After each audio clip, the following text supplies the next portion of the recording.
Bismillahirrahmanirrahim. Assalamualaikum warahmatullahi wabarakatuh. Innal hamdalillah nahmaduhu ta'ala wa nasta'inuhu wa nastaghfiruh wa na'udzu billahi min shururi anfusina wa min sayyiati a'malina. May yahdihillahu fala mudilla lahu wa may yudlil fala hadiya lahu.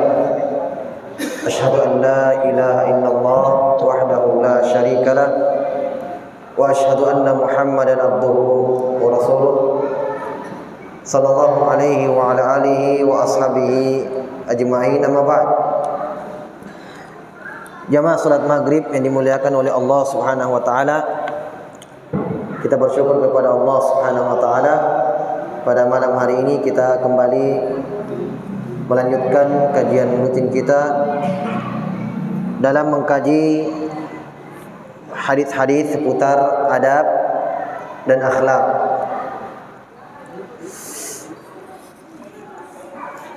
Kita berpindah kepada hadis yang berikutnya. Al-Habib Ibnu Hajar rahimahullahu taala berkata, wa an Abdullah bin Mas'ud radhiyallahu taala anhu annahu qala sa'altu an-nabiyya sallallahu alaihi wasallam ayyul dhanbi a'dham 'inda Allah qala an taj'ala lillahi niddan wa huwa khalaqak qultu inna dhalika la'adhimun qultu thumma ayyu qala wa an taqtula waladaka takhafu ayyat'ama ma'ak qultu thumma ayyu qala an tuzaniya halilata jarik. Muttafaqun alaihi. Hadis berikutnya dari Abdullah bin Mas'ud radhiyallahu anhu. Beliau berkata bahwa saya bertanya kepada Nabi sallallahu alaihi wasallam, ayu dzambi a'dham 'indallah? Dosa apa yang paling besar di sisi Allah Subhanahu wa taala? Beliau jawab, anta ja'ala lillahi niddan wa huwa khalaqak. Engkau menjadikan tandingan untuk Allah, lawan untuk Allah, wa huwa khalaqak, sementara Allah menciptakanmu. Sementara Allah menciptamu. Kemudian saya berkata, inna dzalika la'azimun. Saya berkata kepada Nabi, ya Rasulullah, sungguh ini adalah perkara dahsyat, besar. Kemudian apa lagi ya Rasulullah? Dosa besar setelah itu, wa an taqtula waladak takhafu ay yat'ama ma'ak. Yaitu yang kedua, dosa yang besar berikutnya yang Nabi sebutkan dalam hadis ini, kamu membunuh anakmu sendiri karena takut dia makan bersamamu. Qultu, saya berkata, summa ayyu, apalagi setelah itu ya Rasulullah? Qala antuzaniya halilata jari. Engkau berzina dengan istri tetanggamu. Engkau berzina dengan istri tetanggamu. Jamaah salat maghrib yang dimuliakan oleh Allah Subhanahu wa taala. Hadis berikutnya, ya, dalam hadis ini Nabi menyebutkan dosa-dosa besar. Bukan dosa besar terbatas pada dosa ini saja. Masih banyak dosa besar yang Nabi tidak sebutkan. Jelas ya? Tapi di dalam hadis ini Nabi sebutkan di antara dosa yang besar. Yang pertama, yang kedua, hadis ini Nabi sebutkan dosa yang paling besar secara mutlak. Dosa yang paling besar yang tidak dosa mengalahkan dosa ini. Nabi urutkan nomor pertama. Nabi sebutkan paling pertama. Jadi dalam hadits ini Ibnu Mas'ud, sahabat yang mulia, bertanya, dosa apa yang paling besar ya Rasulullah? Nabi jawab, yaitu kamu jadikan lawan tandingan untuk Allah sementara Allah menciptamu. Ya. Sama dengan firman Allah, fala taj'alu lillahi andada wa antum ta'lamun. Kata Allah, jangan kalian menjadikan tandingan untuk Allah sementara kalian tahu. Tahu apa? Tahu Allah yang mencipta kamu, tahu Allah yang memberikan rezeki kepadamu, tahu Allah yang mengatur urusanmu, ya, tahu Allah Subhanahu wa taala yang menghidupkan dan mematikanmu. Kamu tahu itu semua, Allah yang atur kamu. Tapi kamu jadikan tandingan lawan untuk Allah. Itu kamu serahkan hak Allah, itu ibadah, kamu serahkan kepada selain Allah. Makanya wajar jamaah sekalian dikatakan dia dosa paling besar. Ya, karena di dalamnya ada bentuk jarima. Ada bentuk ya kekurang ajaran. Ada bentuk kelancangan. Iya, sangat buruk akhlak itu. Dan ini jamaah sekalian, kenapa dimasukkan dalam bab akhlak? Karena ini akhlak yang paling utama, itu akhlak kepada Allah. Sebelum akhlak kepada manusia, ya, hablum minallah dulu.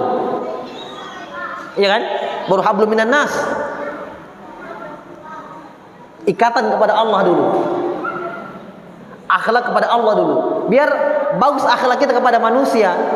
Oh, masya Allah, sabar dia, diganggu tidak melawan, ya, tidak balas kejahatan orang. Hah? Tapi berbuat kesyirikan, tidak ada gunanya itu akhlak. Iya kan? Apa kata Allah dalam Al-Quran tentang orang kafir? Ma mana'ahum an tuqbala minhum shadaqatuhum illa annahum kafaru billah. Kata Allah, tidak ada yang menghalangi sedekah mereka, infak mereka kepada Allah, sedekah mereka, ya, kecuali mereka kafir kepada Allah. Maksudnya mereka banyak infaknya, banyak sedekahnya, bantu orang miskin, ya. Tapi kata Allah, terhalangi sedekah itu sampai kepada Allah, tidak dianggap. Kata Allah, tidak ada yang halangi sedekahnya kecuali satu, karena mereka kafir kepada Allah. Jadi orang kafir itu walaupun dia misalnya sumbang di hari Idul Adha, dia sumbang ke masjid Nurul Kudus misalnya 2 ekor sapi, tidak ada manfaatnya itu. Paham? Tidak ada manfaatnya. Dia sumbang 10 ekor, bahkan dia sumbang apapun dia sumbang. Karena kadang ada begitu ya, orang kafir, ya, dia tidak di atas agama Islam, tapi kadang bantu. Ya, kadang ada yang menyembelih, berkurban, dia dikasih kambing, atau dikasih sapi biasa bahkan, atau kadang dikasih uang untuk beli sapi di masjid. Boleh terima? Boleh kita terima, tidak ada masalah. Jelas? Tapi mereka sama sekali tidak dianggap kebaikan itu. Bahkan ulama, jamaah sekalian, perhatikan, ulama menganggap, sebagiannya menganggap bahwa orang-orang kafir ini, ya, tidak ditegakkan untuk mereka timbangan pada hari kiamat. Mereka berdalil dengan firman Allah, "Fala nuqimu lahum yaumal qiyamati wazna." Kami tidak akan tegakkan untuk mereka pada hari kiamat nanti timbangan. Apa yang mau ditimbang orang kafir? Kata mereka, apa yang mau ditimbang? Timbangan itu untuk menentukan amalan kebaikannya, amalan keburukannya mana berat. Iya kan? Faman saqulat mawazinu faulaika muflihun. Siapa yang berat timbangan kebaikannya, dia beruntung. Faman khaffat mawazinu faulaika alladziina khasiru anfusahum fi jahannam khalidun. Siapa yang ringan timbangan kebaikannya, maka mereka dalam neraka. Ini fungsinya itu timbangan. Nah, orang kafir apa yang mau ditimbang? Apa kebaikannya? Apa kebaikannya? Oh Ustaz, kan ada orang kafir yang berbakti kepada orang tuanya, kadang bantu yang lemah, dia juga tidak minum khamar, tidak berzina. Ada kebaikannya, betul. Kata para ulama, ya, bahkan Nawawi menukil ijma' kesepakatan bahwa orang kafir yang punya kebaikan di dunia itu sama sekali tidak dapat manfaat dari kebaikan itu di dunia, di akhirat tidak ada. Tidak ada dibilang orang kafir ada kebaikannya di dunia, pada hari kiamat minimal diringankan siksaannya misalnya karena kebaikannya, tidak ada itu. Jadi tidak, ijma' ulama, sepakat ulama, orang kafir yang punya kebaikan di dunia tidak ada manfaat kebaikan itu di akhirat. Terus di mana maha adilnya Allah kepada mereka? Maha adilnya Allah kepada mereka, Allah sudah berikan ya di dunia rezeki. Jadi itu balasannya dari kebaikannya di dunia saja, di akhirat tidak ada. Jelas ya? Diberikan makan, diberi minum, diberikan ya di dunia. Kecuali satu saja yang dapatkan keringanan, itu pun khusus, tidak ada yang lain. Pamannya Nabi Abu Thalib, itu pun karena kemuliaan Nabi Sallallahu Alaihi Wasallam. Dia diringankan siksaannya, kata Nabi, laula ana lakana fid darkil asfali minan nar. Kalau bukan karena saya, maka pamanku itu sudah menjadi orang yang paling keras siksaannya, berada di kerak neraka yang paling bawah. Hanya karena syafaatnya Nabi, ya, karena kemuliaan Nabi sallallahu alaihi wasallam, ya, kedudukannya Nabi sallallahu alaihi wasallam, maka dia diangkat, ya, tetap kekal dalam neraka, hanya dapat siksaan yang paling ringan. Abu Thalib anggap paling berat. Apa itu siksaannya? Kata Nabi, huwa fi dahdahi jahannam. Dia di paling atasnya. Kata Nabi, dipakaikan sendal dari neraka mendidih otaknya. Mendidih otaknya. Ini baru sendalnya, ini api neraka, belum apinya. Tapi Abu Thalib sudah menganggap itu paling berat siksaannya. Cuma ini saja. Yang lain yang meninggal di atas kekufuran, ya, tidak ada manfaat, tidak ada syafaat sama sekali. Ya. Kata Allah, tidak ada bagi mereka penolong, tidak ada bagi mereka syafaat. Fama tanfa'uhum syafa'atus syafi'in. Kata Allah, tidak ada manfaat sama sekali untuk mereka syafaatnya orang-orang yang memberi syafaat, pertolongannya orang-orang yang akan memberi pertolongan, tidak ada. Hari kiamat malaikat bisa beri syafaat, saudara kepada saudaranya bisa beri syafaat, orang tua sama anaknya bisa beri syafaat, anak ke orang tuanya bisa beri syafaat, bantuan. Kecuali orang kafir. Orang tua, ya, kafir misalnya, anaknya muslim, tidak ada syafaat untuk orang tuanya selama-lamanya. Sebaliknya, orang tua muslim, anaknya kafir, tidak bisa sama sekali. Suami, istri apa, tidak ada, beda agama lah. Tidak ada manfaat. Jangankan di akhirat, warisan saja, warisan ini di dunia tidak boleh saling mewarisi, beda agama. Kata Nabi SAW, la yarithul muslimu kafira walal kafiru muslimah. Muslim tidak mewarisi yang kafir, sebaliknya kafir tidak mewarisi muslim. Jadi kalau ada orang tua yang kafir, anaknya muslim, meninggal orang tuanya, anaknya tidak boleh dapat harta dari warisan orang tuanya. Tidak boleh. Kenapa? Tidak boleh saling mewarisi, beda agama. Sebaliknya, orang tuanya muslim, anaknya kafir, meninggal orang tuanya, anaknya tidak dapat. Paham? Yang dapat warisan orang tuanya yang muslim hanya anak-anaknya yang muslim. Ada anaknya yang kafir tidak boleh dapat. Beda agama. Paham? Ini menunjukkan tidak ada karomah bagi orang yang tidak muslim. Tidak ada kemuliaan sama sekali. Ya? Di sisi Allah Subhanahu wa taala, apalagi di akhirat mau dapat pertolongan, dapat bantuan. Jelas ya? Nah, di sini Nabi ditanya oleh sahabat yang mulia Ibnu Mas'ud, dosa apa yang paling besar? Kata Nabi, kamu jadikan lawan untuk Allah. Ya, tandingan dari sisi, paham ya? Perhatikan baik-baik. Tandingan atau lawan, nid artinya lawan. Sama kufu. Walam yakul lahu kufuwan ahad. Kufu, nid dan sama artinya tandingan, sebanding, bandingan. Bandingan dari sisi ketika ada seorang manusia, seorang hamba menyerahkan hak Allah, ya, punyanya Allah. Apa itu haknya Allah? Ibadah. Salat, zakat, haji, puasa, semuanya ibadah, hak Allah. Miliknya Allah. Ya, ala lillahi dinul khalis. Ketahuilah, hanya milik Allah semua ibadah itu. Agama ini semuanya untuk Allah. Semua dalam Islam, dari takut, tawakal, harapan, salat, sembelihan, semua untuk Allah. Ala lillahi dinul khalis. Nah, ketika dia serahkan kepada selain Allah, berarti seakan-akan dia jadikan Allah apa? Ada apa? Tandingan. Tapi kalau dilihat dari sisi apakah dia bisa menandingi Allah, dari sisi menguasai, tidak ada. Paham maksudnya? Tandingan dari sisi apa ya? Mau dibandingkan Allah dengan apa? Apa yang mereka sembah? Pohon? Hah? Apa yang mereka sembah? Nabi Isa saja ditanya dalam Al-Quran. Kata Allah, "Idh qala Allah ya Isa, a anta qulta lin-nasi ittakhiduni wa ummiya ilahain min dunillah?" Allah bertanya, "Wahai Isa," padahal Allah sudah tahu ini. Kata Allah, "Wahai Isa, apakah kamu pernah katakan kepada kaum Nasrani, kamu pernah katakan kepada mereka, jadikanlah aku dan ibuku Maryam sebagai sembahan, dua sembahan selain Allah? Kamu pernah suruh orang sembah kamu? Atau kamu pernah suruh orang sembah ibumu?" Hah? Apa jawaban Nabi Isa? Qala subhanak, maha suci engkau ya Allah. Ma akunu li an aqula ma laisa li bihaq.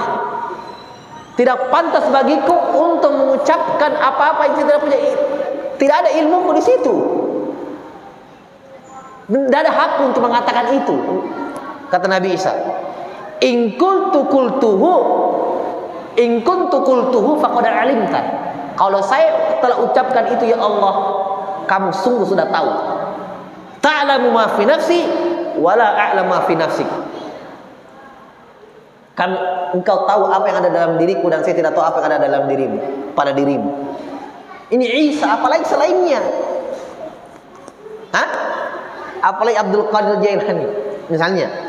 Hah? Yang dianggap wali yang dikeramatkan kuburannya. Siapa lagi? Nabi Isa ini. Hah?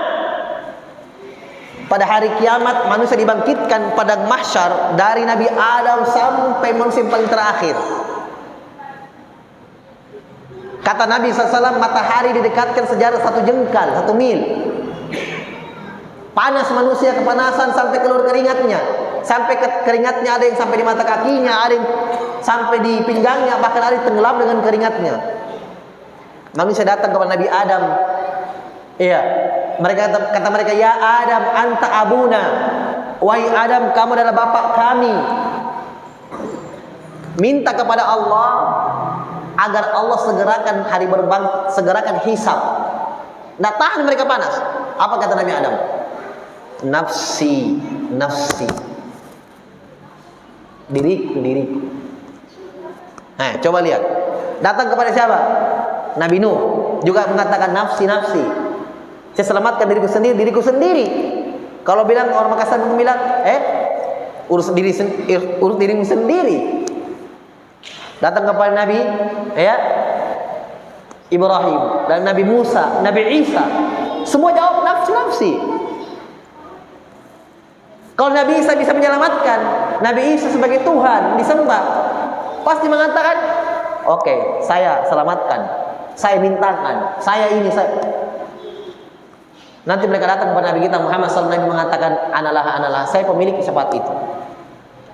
Jadi kalau dibilang, kalau kita buat andai-andai ya, ada manusia yang bisa dijadikan sembahan Allah, Nabi Muhammad paling pantas.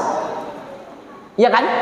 Nabi bisa cinta, tidak bisa apa-apa. Nabi Muhammad mengatakan SAW, saya punya syafaat itu.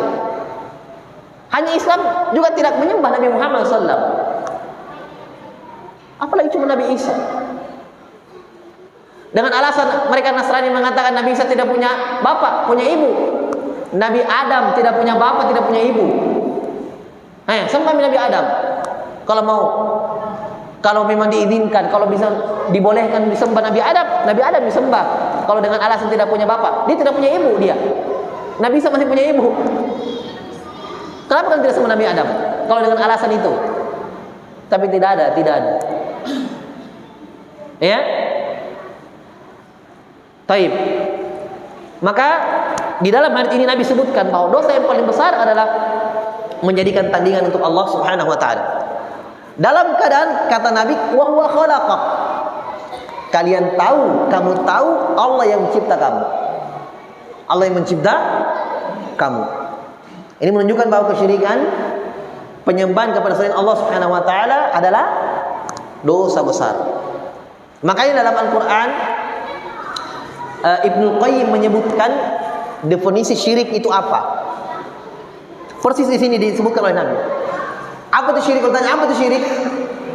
Ibnu Qayyim menyebutkan taswiyatullahi bi ghairillahi min khasaisillah. Ditanya apa itu syirik? Syirik adalah taswiyah, bentuk menyamakan Allah dengan selain Allah pada hal-hal yang merupakan kekhususannya Allah, miliknya Allah. Jadi sisi penyamaannya kepada selain Allah, sisi penyamaannya dijadikan tandingan untuk Allah, yaitu ketika diserahkan milik Allah kepada selain Allah. Kenapa ini definisi yang paling bagus kata para ulama? Karena dalam Al-Quran Allah mengatakan ketika orang-orang yang menyembah malaikat, yang menyembah berhala, yang menyembah para nabi, orang-orang soleh dan semisal itu dari sembahan-sembahan Allah Subhanahu wa taala masuk ke dalam neraka. Berarti kan ya? Kata mereka berkata, berucap, qalu tallahi in kunna lafi dhalalim mubin. Kata mereka, demi Allah kita ini sudah sesat dengan sesat yang jelas. Ini dalam neraka dia bilang ini. Kenapa? Jadi mereka ini ajak bicara sembahannya. Ingat dalam ayat yang lain, semua orang-orang musyrikin yang menyembah selain Allah akan dimasukkan ke dalam neraka dengan sembahannya masing-masing, kecuali yang sembah nabi dan sembah malaikat dan sembah orang soleh. Jadi yang sembah matahari, yang sembah bulan, sembah pohon dan batu, berhala, semua masuk dalam neraka dengan sembahannya. Kata Allah, antum wa ma ta'buduna min dunillah hasabu jahannam antum laha waridun. Kata Allah, kalian dan apa yang kalian sembah selain Allah akan masuk ke dalam neraka, dimasukkan. Bukan cuma yang menyembah, yang disembah juga masuk, kecuali yang sembah malaikat, yang sembah orang soleh dan yang sembah nabi. Paham? Yang sembah Nabi Isa tidak masuk. Kenapa? Karena malaikat dan orang-orang soleh dan nabi, para nabi tidak ridho disembah. Paham? Bukan mereka yang minta disembah. Bukan mereka yang minta. Mereka sudah melarang itu. Ya? Baik. Kemudian orang-orang musyrikin berkata kepada sembahannya, kata mereka, qalu tallahi in kunna lafi dhalalim mubin id nusawwikum bi rabbil alamin. Kami sudah sesat dan kesesatan yang jelas ketika kami samakan kalian dengan Rabbul Alamin. Paham jemaah sekalian? Hah? Jadi orang musyrikin mengaku bahwa syirik adalah ketika kami samakan kalian, wahai berhala-berhala, patung dan semisal itu, dengan Allah Rabbul Alamin. Dari sisi apa disamakan? Kami serahkan ibadah kepada kalian yang dimana itu milik Allah. Dari ayat inilah para ulama mengambil definisi syirik. Berarti syirik itu ada bentuk penyamaan Allah dengan selain Allah. Ya. Jadi kita memang di dalamnya ada bentuk mengurangi hak Allah atau menghinakan Allah. Paham maksudnya? Karena haknya Allah kita tidak kasih. Kita kasih kepada makhluk yang tidak berdaya. Ya kan? Berhala, bisa apa berhala? Makanya kata para ulama, tidak ada kebodohan yang paling bodoh yang pernah ada di dunia ini kecuali kesyirikan. Bayangkan dia yang pahat, dia yang pahat, hidungnya, matanya, dia bentuk kepalanya semua disembah. Makanya dipotong sama Nabi Ibrahim, dipotong semua kecuali satu yang paling besar. Bisa apa dia? Bagaimana mau menyelamatkan orang? Dirinya sendiri bisa selamatkan. Ini berhala ini loh. Tapi luar biasa ini orang musyrikin. Ketika digulung oleh ombak yang besar, sampai kata Allah, fa idza ghasyahum maujun kadzulal da'allahu mukhlishina lahuddin. Ketika mereka digulung oleh ombak sudah setinggi zulal, seperti seakan-akan seperti awan yang menaungi, lebih tinggi daripada kapalnya. Ombak, berapa meter ini sudah? Hah? Kata Allah, mereka berdoa kepada selain, mereka berdoa ikhlas kepada Allah. Maksudnya apa? Karena keyakinannya yang sebelumnya bahwa Allah yang mencipta, yang mengatur, itu mereka yakin itu. Makanya ketika dalam keadaan gawat, darurat, bahaya yang hampir membunuh mereka, langsung berdoa, ya Allah selamatkan kami. Langsung kata Allah, fa idza massakumud durru fil bahri dhalla man taruna ila iya. Kata Allah, ketika kalian lagi gawat, darurat, sempit di tengah laut, kata Allah, hilang semua sembahan yang kalian sembah selain Allah. Hilang. Kenapa? Karena mereka tahu memang tidak ada yang bisa menyelamatkan. Tidak ada kecuali Allah. Tapi kurang ajarnya mereka ini, subhanallah. Kata Allah dalam ayat yang lain, falamma najja minal barri idza hum musyrikun. Ketika mereka sampai ke daratan, kata Allah, kembali mereka berbuat kesyirikan. Kembali mereka sembah itu berhala-berhala. Tapi kalau susah, Allah yang dia minta. Tapi di situ ada pembahasan para ulama. Ketika Allah kabulkan doanya mereka ini orang musyrikin, padahal Allah tahu sendiri, Allah juga tahu bahwa mereka ini nanti kembali akan berbuat syirik. Tapi kenapa Allah kabulkan doanya? Di situ ulama menjelaskan Allah ingin memberikan ilmu di situ bahwa orang-orang musyrik saja paham, yang berdoa di tengah laut ikhlas. Pada saat itu ikhlas dia, murni doanya, murni hatinya, memang berserah diri pada waktu itu, dikabulkan doanya.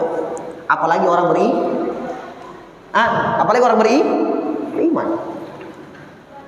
Apalagi orang yang tidak pernah menjadikan tandingan untuk Allah. Kenapa kita mesti kesini sudah berdoa? Coba kita lihat orang musyrik ini dikabulkan loh. Karena memang dalam keadaan, di antara sebab-sebab terkabulnya doa itu yang sekalian adalah merengek, betul-betul meminta, betul mengharap dikabulkan. Itu semua ada pada mereka di tengah laut ini.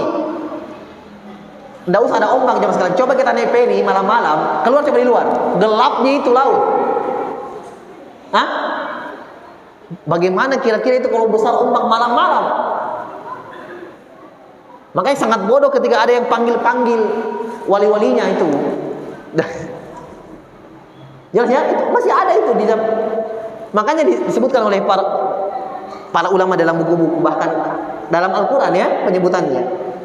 Kesyirikannya orang sekarang itu lebih parah daripada kesyiriknya orang-orang jahiliyah di zaman Nabi. Dari sisi apa? Kalau orang jahiliyah di zaman Nabi, orang musyrikin, itu syiriknya dalam keadaan lapang saja. Adapun kalau dalam keadaan gawat, ikhlas. Sekarang tidak. Pengantin baru datang di situ. Lagi susah, datang juga. Kalau orang musyrikin, walaupun dua-duanya syirik, tapi orang musyrikin kalau susah, tidak ada yang dia ingat dari Allah. Kalau kita tidak, mau dalam keadaan susah, mau dalam keadaan lapang, pergi juga di situ. Bayangkan, dari haji saja dari tanah suci ke situ lagi. Gimana caranya? Subhanallah. Ini orang musyrikin kejahilan, kebodohan betul, kejahilan. Ini Nabi mengatakan, kamu menjadikan tandingan untuk Allah Subhanahu wa taala, kamu tahu Allah yang menciptakan.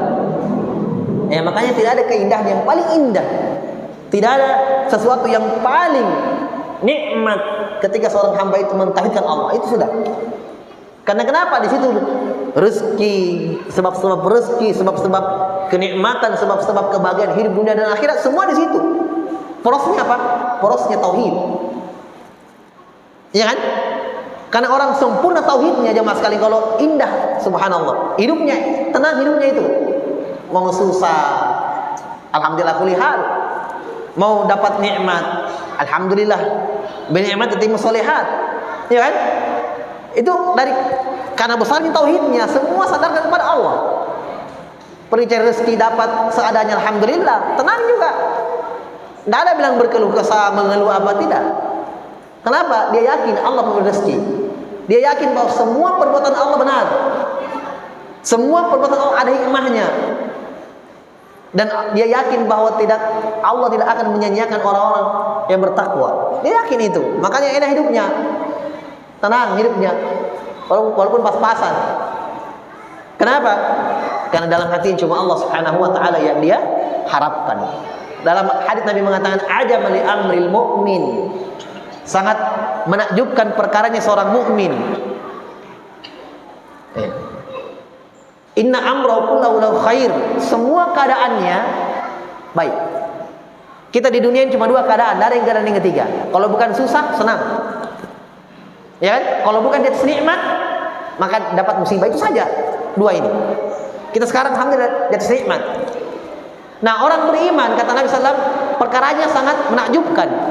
Semua dalam dua keadaan di dunia dia dapatkan ini, ya, semuanya baik bagi dia. Kenapa? In asobatku sarra syakar fakan khairullah.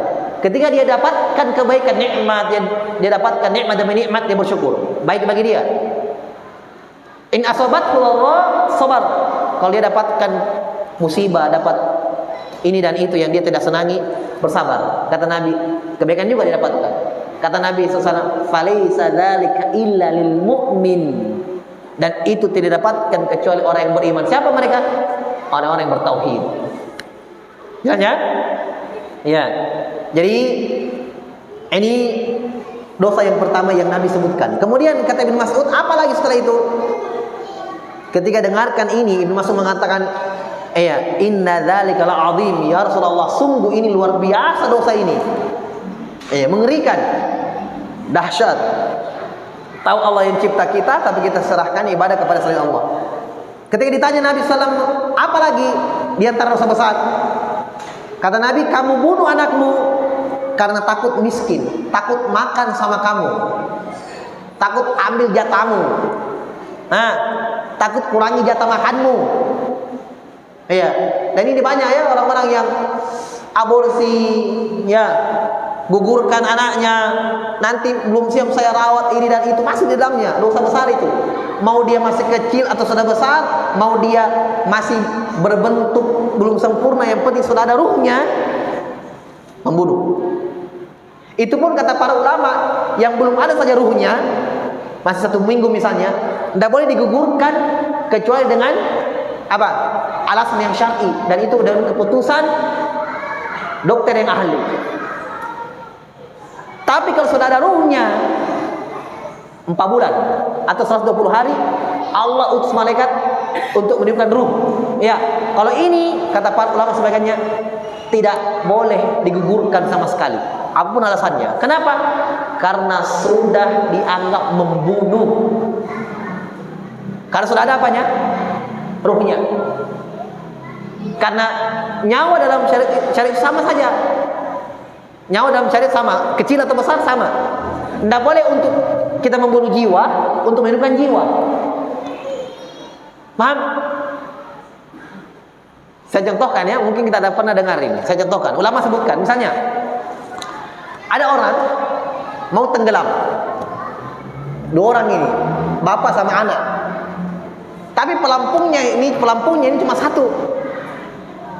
Di bapaknya. Bapaknya tahu berenang juga, tengah laut ini, kapal tenggelam, pelampung kecil, anaknya sudah di sana, dilihat sudah naik turun, oh tenggelam.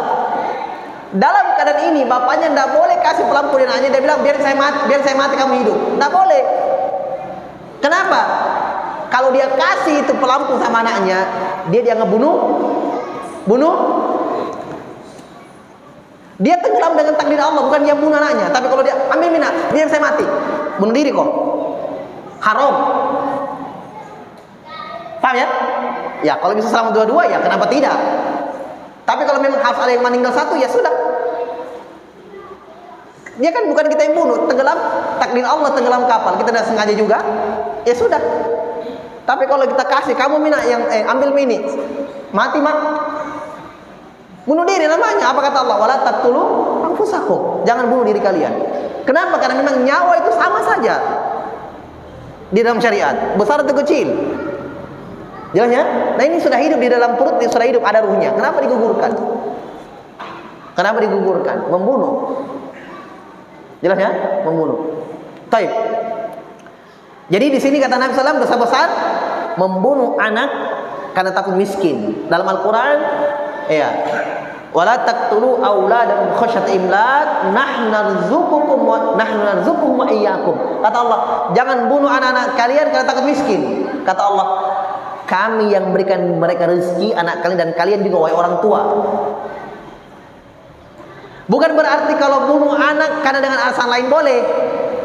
Misalnya karena anak yang nakal, menangis setiap malam. Apa yang menangis setiap malam? Hah? Dia cekin misalnya nanya. Orang tuanya capek, ngantuk, menangis, kenapa kau menangis terus kah? Nah, dicekek. Bukan takut miskin, boleh? Tidak. Tetap haram, dosa besar. Hanya Allah sebutkan sebab itu dalam Al-Quran karena kebanyakan orang yang bunuh anak karena apa? Hah? Takut miskin. Tapi dengan alasan lain juga haram. Jadi Allah sebutkan itu min babil aglabiyah. Hanya hukum kebanyakan saja. Bukan karena berarti kalau tidak takut miskin boleh bunuh. Nah, hanya itu alasan karena kebanyakan. Adapun dengan alasan lain tetap tidak boleh membunuh anak sendiri. Jelas ya? Karena di dalamnya terdapat jarima, perbuatan dosa yang sangat besar yang merupakan hal yang keluar dari fitrah. Karena Allah sudah fitrahkan kepada manusia, orang tua itu rahmat kepada anaknya. Itu fitrah. Maka ketika ada orang tua yang bunuh anaknya berarti keluar dari fitrahnya ini. Sangat-sangat mengerikan dosa ini. Paham? Jelas ya? Dosa besar. Kemudian kata Nabi SAW, apa lagi setelah itu? Nabi sebutkan antuzaniya halilata jarik. Masya Allah, kamu berzina dengan istri tetanggamu.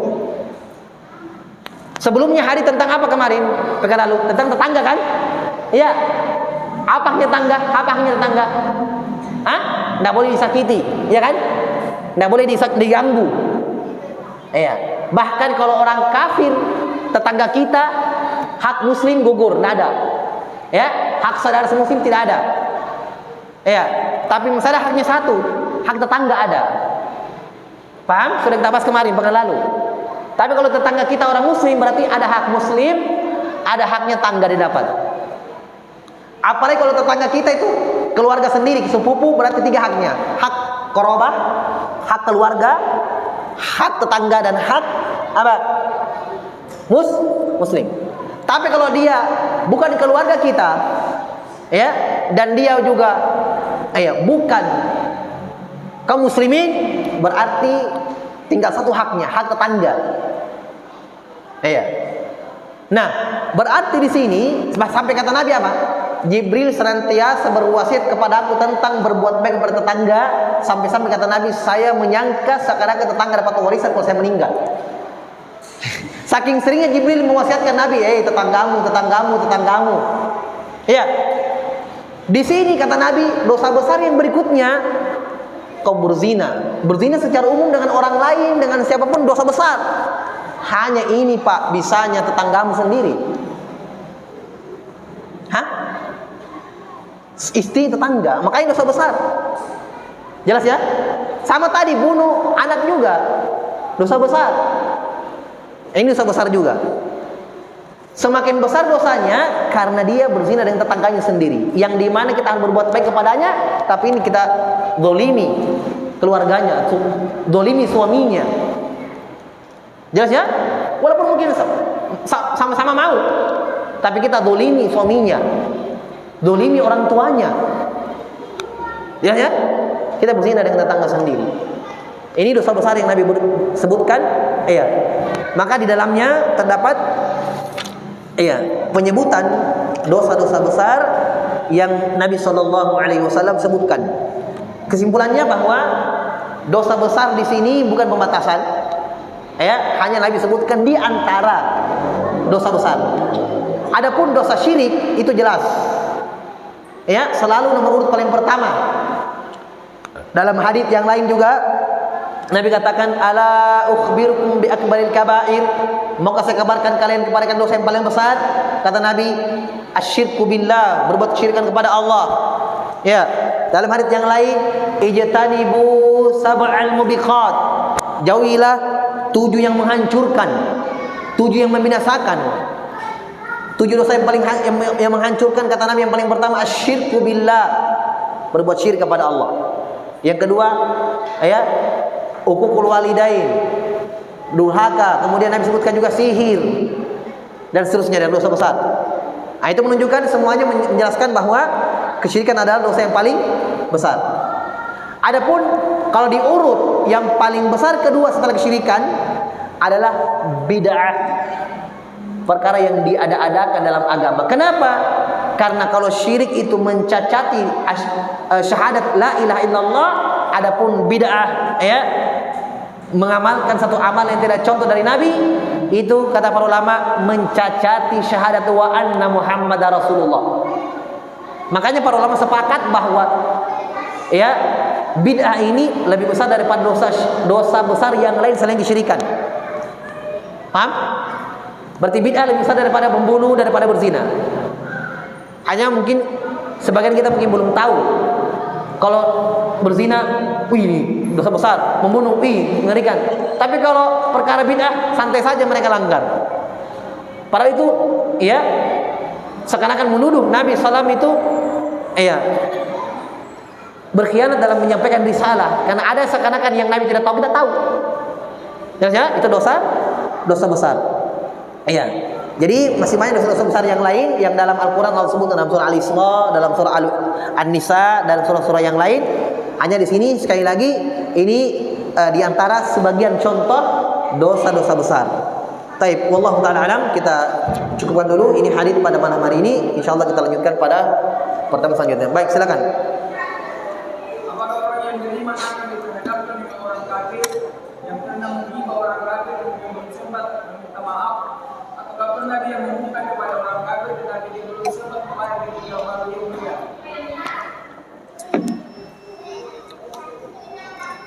Kalau ghibah, yang saya pernah baca dari ucapan ulama, hanya hak muslim.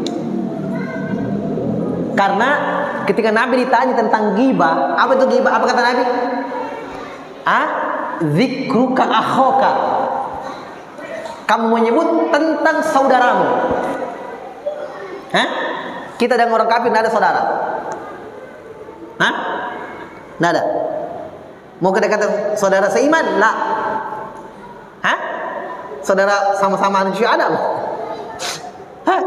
Kata Nabi, ghibah itu zikruka akhawaka bima yakra. Kamu sebut-sebut tentang saudaramu apa yang dia tidak suka. Maka kata para ulama, sekarang kan ada isyarat di sini dari Nabi sallallahu bahwa ghibah menjelekkan itu, ghibah hanya muslim. Jelas ya? Ya. Tapi secara umum bahwa ada terkadang hal-hal yang pun kita perhatikan walaupun dia orang kafir. Misalnya haknya, misalnya berbuat adil. Kita muamalah, jual beli, misalnya tetap harus amanah. Dalam Al-Quran, famastaqamu lakum fastaqimu lahum. Kata Allah, selama orang-orang kafir itu, orang-orang musyrik itu tidak menyelisihi perjanjian kepada kalian, fastaqimu lahum, maka kata Allah, jangan sekali-kali menyelisih perjanjian. Jangan misalnya sudah sepakat, oke, dalam hatinya, ku kerjain kok ini, entah-entah dia orang kafir misalnya, tidak boleh. Selama dia tidak melanggar perjanjian, ya, selama dia amanah, maka kita Islam, ya, tidak diajar untuk khianat. Paham? Berarti ada haknya juga di situ. Ya, berbuat adil kepada mereka dan seterusnya. Adapun khusus ghibah tadi, sebagian ulama menyebutkan itu khusus untuk, ya. Tapi apa juga hajatnya kita mau ghibah orang-orang kafir? Apa hajat di situ? Jelas ya? Taib. Itu Allah taala alam. Kita ajukan dulu subhanallahi wa bihamdik, asyhadu an la ilaha illa anta, astaghfiruka wa atubu ilaik. Wa akhiru da'wana alhamdulillahi rabbil alamin.